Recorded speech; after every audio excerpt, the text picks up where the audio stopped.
어서 오십시오. 밤바람이 매섭습니다만 사랑방 안은 따뜻하니 편히 앉으십시오. 오늘은 조금 마음이 아픈 이야기를 하나 가져왔습니다. 효부로 소문난 며느리가 시어머니 무덤에 침을 뱉었다는 이야기입니다. 사람들은 본색이 드러난 거라고 했습니다. 착한 척하다가 속내가 터진 거라고. 남편도 그렇게 믿었죠. 그래서 아내를 맨발로 내쫓았습니다. 그런데 말입니다. 진실이라는 건 늘 보이는 곳에 있지 않더군요. 자, 그럼 시작하겠습니다. 안녕하십니까. 제 이름은 철수라 합니다. 부끄럽지만 제 이야기를 좀 하겠습니다. 제 아내 순덕이 이야기를요.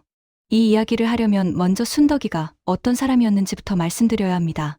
그래야 나중에 벌어진 일들이 얼마나 기가 막힌 것이었는지 아실 테니까요. 순덕이는 20에 우리 집에 시집왔습니다. 가난한 농가의 딸이었죠. 혼수도 변변치 않았고 가져온 것이라고는 보따리 하나가 전부였습니다. 그런데 마음씨가 고왔습니다. 시집 온 첫날부터 어머니한테 큰 절을 올리고는 이렇게 말하더군요. 어머니, 이제 제가 모시겠습니다. 편히 계세요. 어머니가 그 말에 눈물을 글썽이셨습니다. 아버지를 일찍 여의고 혼자 저를 키우신 어머니였거든요. 며느리가 들어오니 얼마나 든든하셨겠습니까? 순덕이는 말만 그런 게 아니었습니다. 새벽같이 일어나 밥을 짓고 빨래를 하고 바치를 하고 저녁에는 어머니 방에 들어가 다리를 주물러 드렸죠. 어머니가 괜찮다고 그만해도 된다고 하셔도 순덕이는 웃으면서 말했습니다. 어머니 다리가 따뜻해야 제 마음이 편하다고. 그러던 어머니가 쓰러지셨습니다. 순덕이가 시집 온 지 이태째 되던 해였죠. 중풍이 왔습니다. 한쪽 몸을 못 쓰게 됐고 말도 어눌해지셨습니다. 혼자서는 일어나지도 못하셨죠. 거기서부터가 시작이었습니다. 순덕이가 어머니를 업고 나르기 시작했습니다.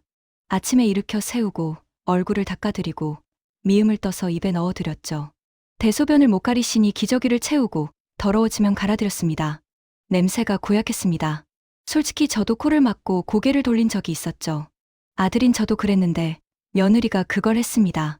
한 번도 인상을 찌푸리지 않고 등에 종기가 났을 때는 입으로 고름을 빨아냈습니다. 저는 참아볼 수가 없었죠. 방 밖에서 서성거렸습니다. 순덕이가 고름을 뱉고 물로 입을 헹구는 소리가 들렸습니다. 그러고는 아무렇지 않은 얼굴로 나와서 저한테 미소를 지었죠.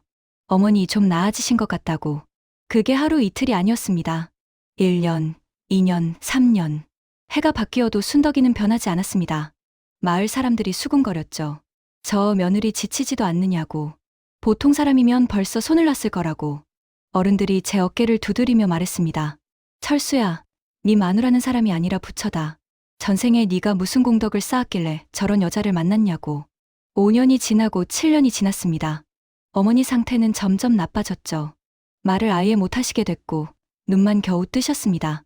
순덕이가 얼굴을 닦아드리면 눈물을 흘리셨습니다. 고맙다는 뜻이었겠죠. 입으로는 못하시니까요. 10년째 되던 해 가을이었습니다. 아침에 순덕이가 미음을 들고 어머니 방에 들어갔습니다. 저는 마당에서 장작을 패고 있었죠. 잠시 후 순덕이 목소리가 들렸습니다. 작고 떨리는 목소리였습니다. 서방님. 마당을 가로질러 뛰어갔습니다. 방문을 열었죠. 어머니가 눈을 감고 계셨습니다. 순덕이가 어머니 손을 잡고 있었습니다. 이불을 목까지 올려드린 채로. 어머니 얼굴이 편안했습니다.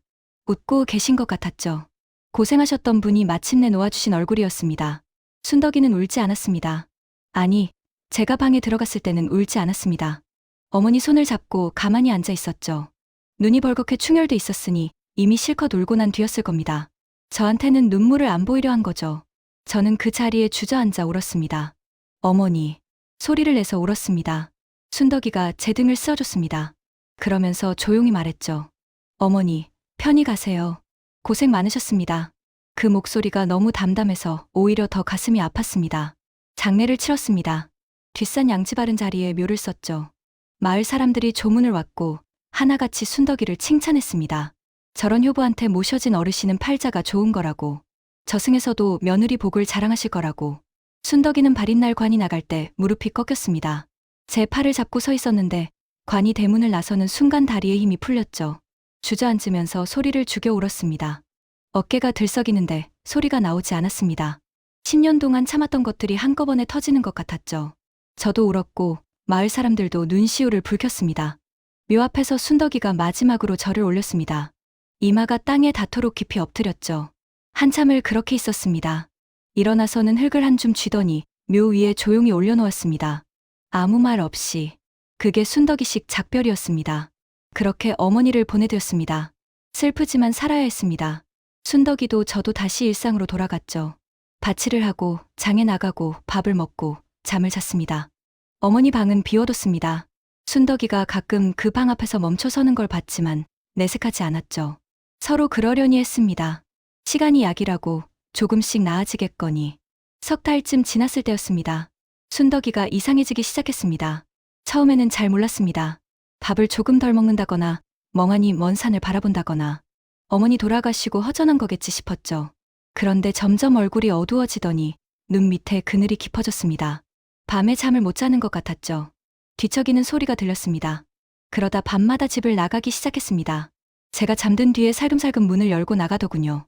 처음에는 몰랐습니다. 새벽에 눈을 떠보면 옆에 누워 있었으니까요. 며칠 뒤에야 알았죠. 한밤중에 목이 말라 물을 마시려고 일어났는데 순덕이 자리가 비어 있었습니다.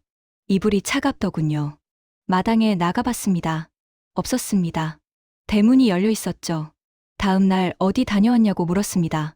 순덕이는 대답을 안 했습니다. 고개를 숙이고 밥상만 차렸죠. 잠이 안 와서 바람 좀 쐬고 왔다고 겨우 한마디 하더군요. 눈을 안 마주쳤습니다. 그런 날이 계속됐습니다. 매일 밤 사라졌다가 새벽에 돌아왔죠. 돌아올 때마다 눈이 퀭하고 입술이 바르르 떨렸습니다. 목소리가 쉬어 있을 때도 있었습니다. 어디서 뭘 했길래 목이 쉬는 건지. 소문은 마을에서 먼저 돌았습니다. 장에 갔다가 돌아오는 길에 이웃집 영감이 저를 불러 세웠습니다. 눈치를 보더니 조심스럽게 입을 열었죠. 철수야, 네 마누라가 요즘 밤마다 네 어머니 묘에 간다더라. 묘에요? 한밤중에? 그게 끝이 아니다. 묘 앞에서 소리를 지른다더라. 욕을 한다더라. 네 어머니한테. 귀를 의심했습니다. 순덕이가요? 어머니한테 욕을? 영감이 잘못 들은 거라고 생각했습니다. 그런데 마을 곳곳에서 같은 이야기가 들려왔습니다. 나무하러 산에 갔던 청년 둘이 직접 봤다고 했죠. 순덕이가 무덤 앞에 서서 잔디를 쥐어뜯으며 소리를 질렀다고. 뭐라고 했냐고 물으니 청년들이 눈을 동그랗게 뜨며 말했습니다. 형수님이 그러셨어요. 이 더러운 거사, 아직도 안 죽었냐고. 어서 꺼지라고. 아직도 안 죽었냐? 이미 돌아가신 어머니한테 죽으라고 했다는 겁니다. 그것만이 아니에요. 이 축축하고 끈적끈적한 거사, 징그러워서 살이 떨린다고. 내 몸에 감기기만 해봐라. 가만 안 둔다고. 축축하고 끈적끈적하다. 몸에 감긴다. 간병하면서 느꼈던 혐오감을 쏟아내는 거라고 생각했죠. 대소변 받아내고 고름 빨아내고 어머니 몸을 씻겨드리고. 그게 얼마나 끔찍했으면. 아니야. 순덕이가 그럴 리 없어. 믿고 싶었습니다. 하지만 다음 날에는 밤매던 안악이 또 들었다며 전해줬죠. 니는 죽어서도 눈을 못 감을 거다. 이 비린내 나는 거사. 썩 꺼지란 말이다. 그 다음에는 침까지 뱉었다는 이야기가 돌았습니다. 퇴. 이 질긴 거사. 네가 죽든 내가 죽든 끝장을 보자. 마을이 발칵 뒤집혔습니다. 사람 속은 모른다더니 효부라더니 다 거짓이었다고. 신년 간병이 원래 저렇게 사람을 뒤틀리게 만든다고.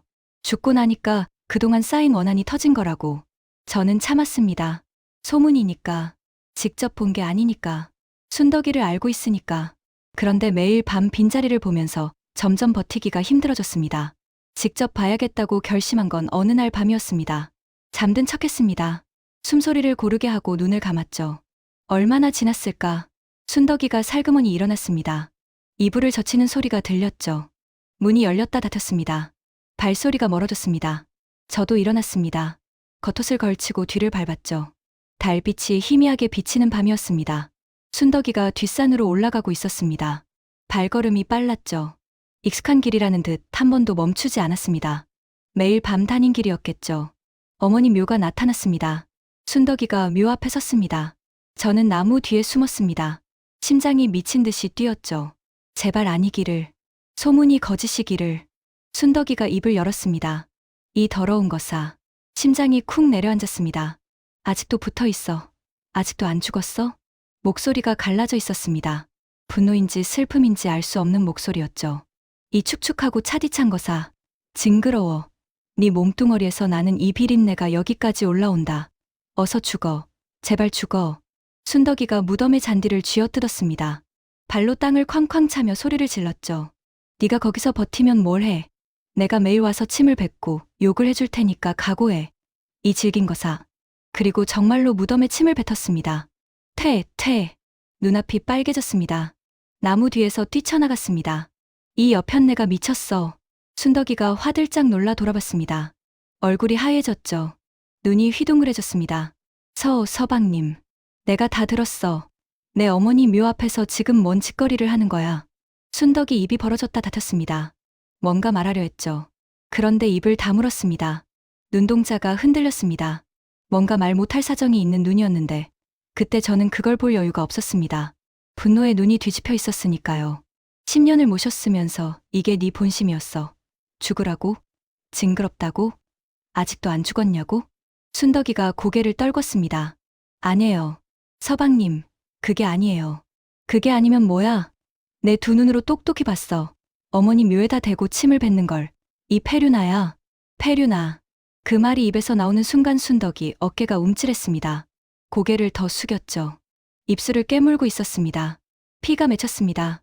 당장 나가. 이 집에서 나가. 서방님, 한마디만. 듣기 싫어. 너 같은 년이랑은 한 지붕 아래 못 살아. 순덕이가 무릎을 꿇었습니다. 제발요.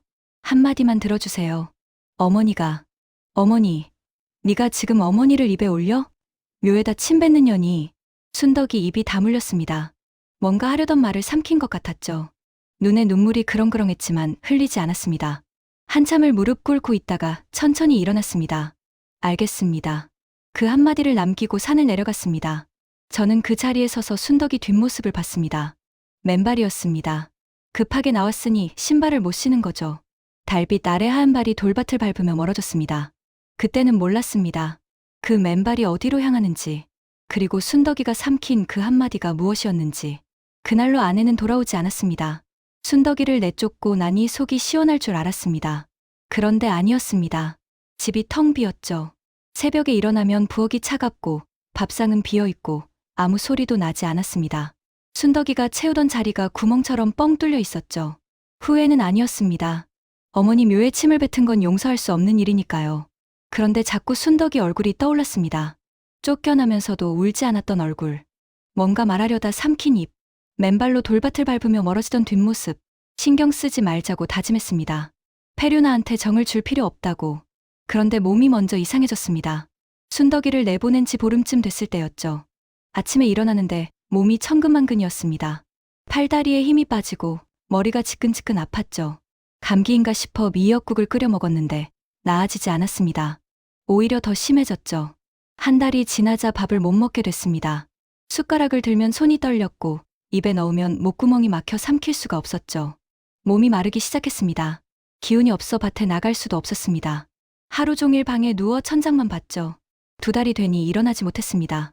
다리에 힘이 풀려서 서질 못했죠. 마을 사람들이 와서 보고는 혀를 찼습니다. 얼굴이 누렇게 뜨고 눈이 움푹 꺼지고 뼈가 드러났다고. 약방에서 약을 지어 먹어도 소용없었습니다. 의원이 고개를 갸우뚱하며 말하더군요. 맥이 이상하다고. 병이 있는 게 아니라 뭔가 기운이 눌리는 것 같다고. 밤이 되면 더 심했습니다. 잠을 자면 악몽을 꿨죠. 어머니 묘가 보이는데 묘 위에 시커먼 것이 서려 있는 꿈이었습니다. 그게 뭔지는 보이지 않았습니다. 다만 비린내가 코를 찔렀죠. 꿈에서도 냄새를 맡을 수 있다는 걸 그때 처음 알았습니다. 잠에서 깨면 땀에 흠뻑 젖어 있었고 이불에서 비린내가 나는 것 같았습니다. 이대로 죽는구나. 진심으로 그렇게 생각했습니다. 마을 사람들도 걱정을 하기 시작했죠. 페류나 며느리를 내쫓더니 남편마저 들어눕게 됐다고. 혹자는 순덕이가 저주를 걸고 간 거 아니냐고 수군거렸습니다. 효부인 줄 알았더니 무당이었을지도 모른다고. 말도 안 되는 소리였지만 저도 한순간 그런 생각이 스쳤습니다. 그만큼 다급했던 겁니다. 그러던 어느 날이었습니다. 거참. 기이하도다. 마당에서 목소리가 들렸습니다. 누워서 고개만 돌렸죠. 대문 앞에 노스님이 한 분 서 계셨습니다. 삭발에 회색 장삼을 걸치고 긴 지팡이를 짚고 있었죠. 어디서 왔는지 모르겠습니다. 이 마을에 절은 없었거든요. 탁발을 하며 지나가던 분이었나 봅니다. 스님이 대문 안을 들여다보더니 코를 벌렁거렸습니다. 주인장, 안에 계시오? 겨우 대답했습니다. 목소리가 거의 나오지 않았죠. 스님이 신발을 벗고 마루에 올라 방문을 열었습니다. 제 꼴을 보더니 눈이 가늘어졌습니다.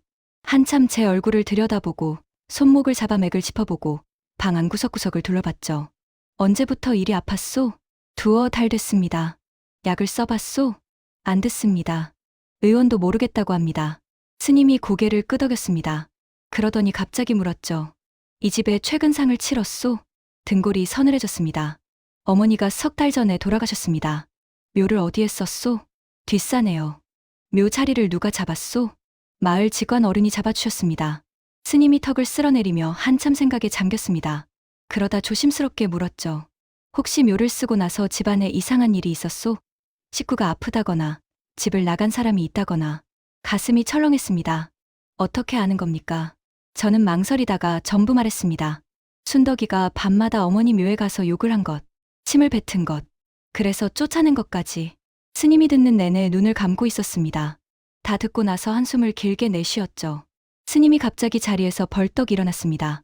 코를 벌렁거리더니 방 안을 천천히 돌았죠. 벽을 짚어보고 바닥을 두드려보고 문틈에 코를 대고 냄새를 맡았습니다. 그러다 뒷산 쪽을 향해 눈을 가늘게 떴습니다. 한참을 그렇게 서 있더니 얼굴이 굳었습니다. 이 집에 마물의 기운이 서려 있소. 마물이요? 썩은 기운이요. 산 것도 아니고 죽은 것도 아닌 썩어가면서 독을 내뿜는 기운. 이 방 안에까지 올라와 있소. 주인장이 아픈 게 이것 때문이요. 스님이 지팡이를 들어 뒷산 쪽을 가리켰습니다. 근원은 저 산에 있소. 묘 자리요. 어머니 묘에 뭐가 있다는 겁니까? 마물이 들었소. 묘 속에 들어앉아 망자의 기운을 짓누르고 있소. 그 도끼가 땅을 타고 올라와 자손의 기운을 갉아먹는 거요. 그게 무슨... 지금 이 순간에도 저 묘에서 썩은 기운이 올라오고 있소. 주인장이 아픈 게 그 때문이요. 약이 안 듣는 게 당연하지. 사람 병이 아니니까. 스님이 지팡이를 들어 뒷산을 가리켰습니다. 당장 묘를 파야 하오. 어머니 묘를 파라고요? 파지 않으면 주인장이 죽소. 묘 속에서 썩어가는 것이 있소. 그것을 꺼내지 않으면 이 겨울을 못 넘기오. 스님 눈빛이 서슬퍼렇게 빛났습니다. 장난이 아니었죠. 저는 겁이 났습니다. 어머니 묘를 판다는 것도 무서웠고 스님 말이 사실일 수도 있다는 것도 무서웠습니다. 마을 청년 넷을 불렀습니다. 이웃집 영감이 달려가서 데려왔죠.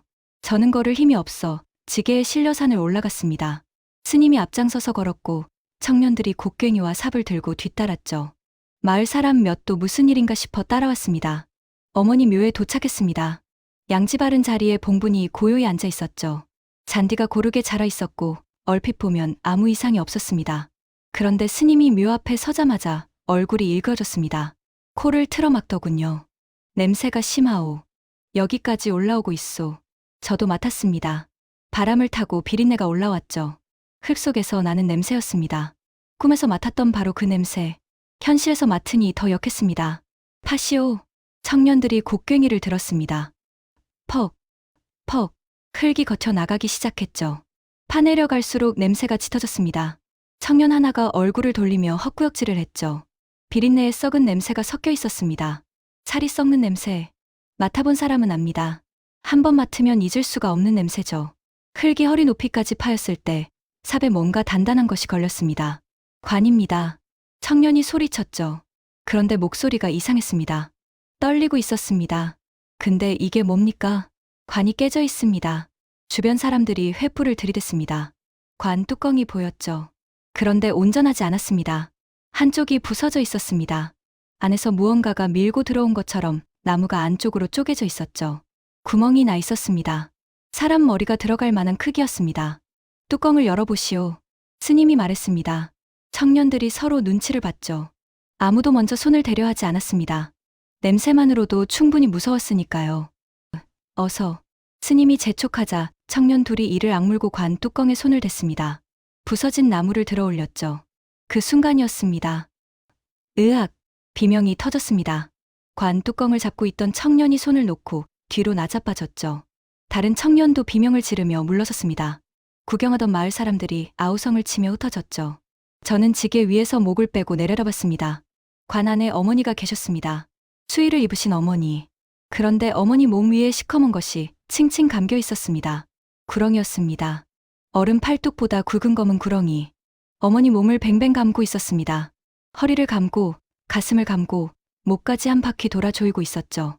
마치 어머니를 놓아주지 않으려는 것처럼. 머리가 어머니 얼굴 옆에 놓여 있었고 입이 벌어진 채 검은 피가 흘러나와 수위를 적시고 있었습니다. 죽어 있었습니다. 하지만 갓 죽은 게 아니었죠. 비늘이 곳곳이 문드러져 있었고 살이 녹아 흘러내린 부분도 있었습니다. 살점 사이로 하얀 뼈가 드러나 있었죠. 썩는 과정에서 나오는 시커먼 진물이 어머니 수의 위로 흘러 얼룩을 만들고 있었습니다. 구렁이가 관을 부수고 들어가서 어머니를 감은 겁니다. 그리고 거기서 죽었습니다. 어머니를 감은 채로 토할 것 같았습니다. 눈을 돌리고 싶었는데 돌릴 수가 없었죠. 어머니가 저 안에서 적고를 당하고 계셨습니다. 스님이 관 앞에 서서 합장을 했습니다. 한참을 서 있더니 입을 열었죠. 이 구렁이가 겨울에 따뜻한 곳을 찾아 묘 속으로 파고 들어갔소. 관을 부수고 안에 들어앉아 망자의 몸에 칭칭 감은 거요. 뱀이라는 게 한 번 감으면 안 놓거든.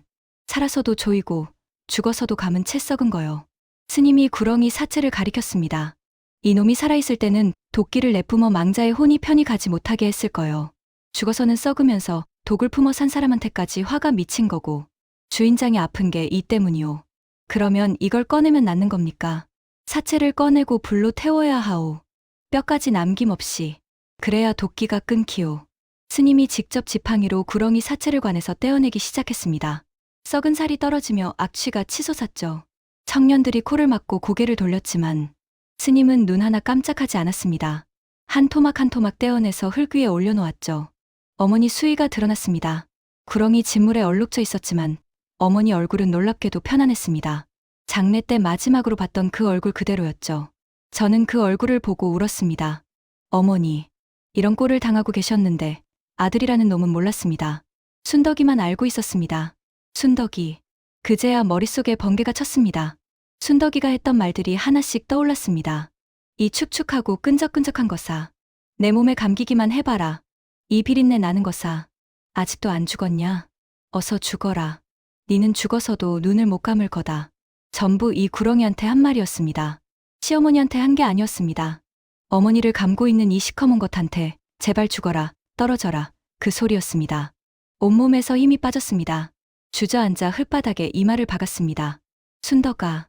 이름을 부르니까 눈물이 쏟아졌습니다. 스님이 제 옆에 와서 조용히 말했습니다. 부인을 찾아야 하오. 아직 할 이야기가 남아있소. 고개를 들었습니다. 스님을 봤죠. 어디 있는지 아시오? 몰랐습니다. 맨발로 내쫓고 한 번도 찾지 않았으니까요. 그런데 마을 청년 하나가 조심스럽게 말했습니다. 저 위에 어무이 묘 넘어서 버려진 움막이 하나 있는데 거기서 연기가 나는 걸 며칠 전에 봤습니다. 어머니, 묘 근처. 쫓겨나서도 어머니 곁을 떠나지 않았다는 겁니다. 스님한테 구렁이 사체 처리를 부탁하고 저는 일어섰습니다. 다리가 후들거렸지만 걸었습니다.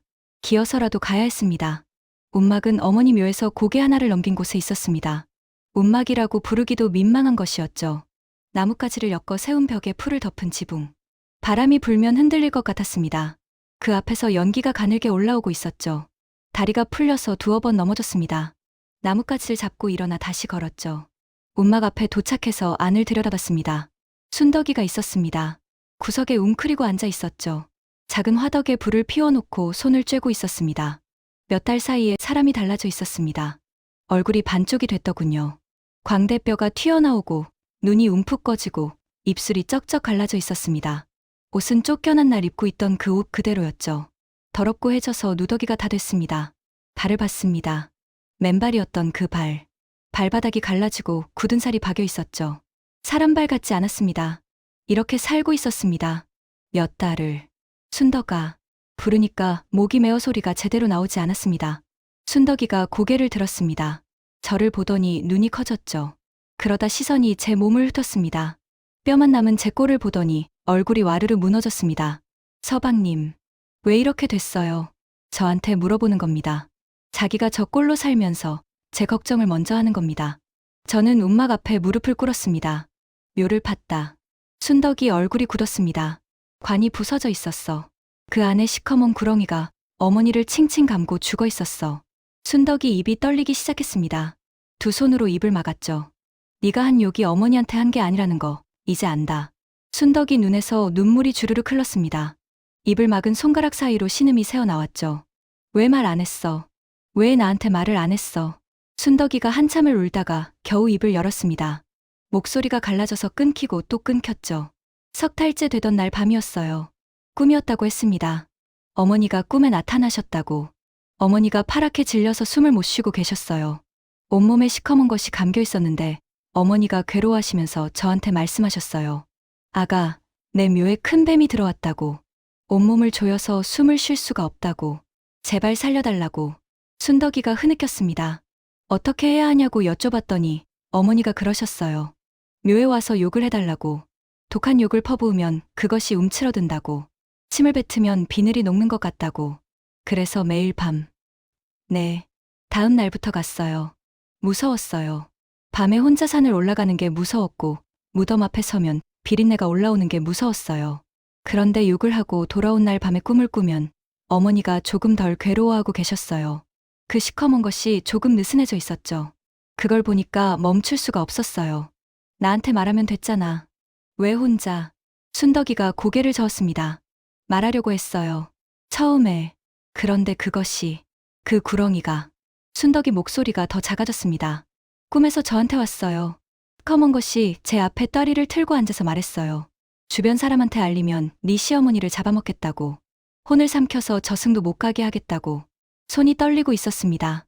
무서웠어요. 어머니가 저승조차 못 가실까봐. 그래서 입을 다물었어요. 혼자 가서 혼자 욕하고 혼자 돌아왔어요. 매일 밤. 저는 아무 말도 할 수가 없었습니다. 순덕이가 매일 밤 떨리는 몸으로 산을 올라갔을 생각을 하니 숨이 막혔습니다. 혼자서 아무한테도 말 못하고 마을 사람들한테 폐류나 소리를 들으면서 그래도 어머니를 위해 매일 밤. 그러다 꿈에서 싸웠어요. 싸웠다고? 어느 날 밤에 그것이 꿈에서 저한테 덤볐어요. 입을 벌리고 달려들었죠. 저는 도망치지 않았어요. 잡았어요. 목을 잡고 비틀었어요. 꿈에서 힘이 나더라고요. 어머니 생각하니까. 이것만 죽이면 어머니가 편해지신다 생각하니까. 순덕이 눈이 빛났습니다. 순간 다른 사람 같았죠. 죽었어요. 꿈에서 그것이 축 늘어졌어요. 제 손에서. 그날 꿈에 어머니가 웃고 계셨어요. 오랜만에 편안한 얼굴이셨죠. 그래서 끝난 줄 알았어요. 다 끝난 줄 알았어요. 순덕이가 저를 봤습니다. 근데 서방님은 왜 아픈 거예요? 그 한마디에 목이 터지도록 울었습니다. 자기가 저 꼴로 살면서 쫓겨나서 움막에서 굶으면서 제 걱정을 하는 겁니다. 순덕이도 울었습니다. 둘이서 산속 움막 앞에서 한참을 울었죠. 해가 기울어 그림자가 길어져도 멈추지 못했습니다. 미안해. 순덕아. 미안해. 아니에요. 서방님은 몰랐으니까요. 그게 더 미안한 거야. 몰랐다는 게. 순덕이를 업고 산을 내려왔습니다. 뼈만 남은 몸으로 어떻게 업었는지 모르겠습니다. 그런데 업었습니다. 순덕이가 가볍기도 했죠. 사람이 이렇게 가벼워도 되나 싶을 만큼. 마을에 내려오니 스님이 기다리고 있었습니다. 구렁이 사체를 불에 태웠다고 했죠. 뼈까지 남김없이. 재를 모아 개울에 흘려보냈다고. 이제 도끼가 끊겼소. 주인장도 나을 거요. 스님 말대로였습니다. 그날부터 밥이 넘어가기 시작했죠. 사흘이 지나니 일어나 앉을 수 있었고 보름이 지나니 걸어 다닐 수 있었습니다. 비린내에 나는 악몽도 사라졌죠. 순덕이를 집에 데려와 밥을 먹이고 옷을 입히고 방에 눕혔습니다. 순덕이는 이틀을 내리잤습니다. 몇 달을 제대로 못 잔 게 한꺼번에 쏟아진 거겠죠. 저는 그 옆에 앉아서 잠든 얼굴을 봤습니다. 이 얼굴로 밤마다 산을 올라갔구나. 이 입으로 욕을 퍼부었구나. 이 마음으로 전부 감당했구나. 이 사람한테 평생 빚을 졌습니다. 갚을 수 없는 빚. 스님은 구렁이를 처리한 뒤 떠나셨습니다. 떠나시면서 한마디 하셨죠. 부인 같은 사람이 진짜 효부요. 상 받는 효도가 아니라 욕먹는 효도를 한 사람이요. 그 말이 가슴에 박혔습니다. 이 일이 마을에 퍼졌습니다. 폐륜하라고 손가락질하던 사람들이 하나둘 찾아와 순덕이 앞에서 머리를 숙였죠. 미안하다고. 몰라봤다고. 소문은 마을을 넘어 고을까지 퍼졌습니다. 고을원님이 이 이야기를 듣고 직접 찾아왔죠. 순덕이를 만나보더니 고개를 끄덕이며 말했습니다. 욕을 먹으면서도 시어머니를 지킨 효부라. 이런 사람을 세상에 알려야 하오. 원님이 마을 입구에 효자비를 세워주었습니다. 순덕이는 사양했지만 원님이 고집을 부렸죠. 나라가 이런 사람을 모르는 척하면 안 된다고. 효자비 세워지던 날 순덕이는 그 앞에 서지 않았습니다. 어머니 묘에 올라가 있었죠. 묘 앞에 앉아 있었습니다. 조용히. 이번에는 욕도 침도 눈물도 없이. 저도 옆에 앉았습니다. 어머니, 순덕이 데리고 왔습니다. 바람이 불었습니다. 가을 바람이었죠. 따뜻했습니다. 여러분, 효도에는 두 가지가 있다고 합니다. 칭찬받는 효도와 아무도 몰라주는 효도. 순덕이는 둘 다 해본 사람이었죠. 칭찬받을 때보다 욕먹을 때가 더 힘들었을 겁니다. 그런데도 멈추지 않았습니다. 진짜 효도는 남이 알아주는 효도가 아닙니다. 아무도 몰라줘도 손가락질을 당해도 묵묵히 지키는 마음. 그게 진짜입니다. 오늘 이야기는 여기까지입니다. 요물사랑방 주인장이었습니다. 오늘 내용이 감동적이었다면 좋아요와 구독 눌러주세요. 다음 이야기에서 또 뵙겠습니다.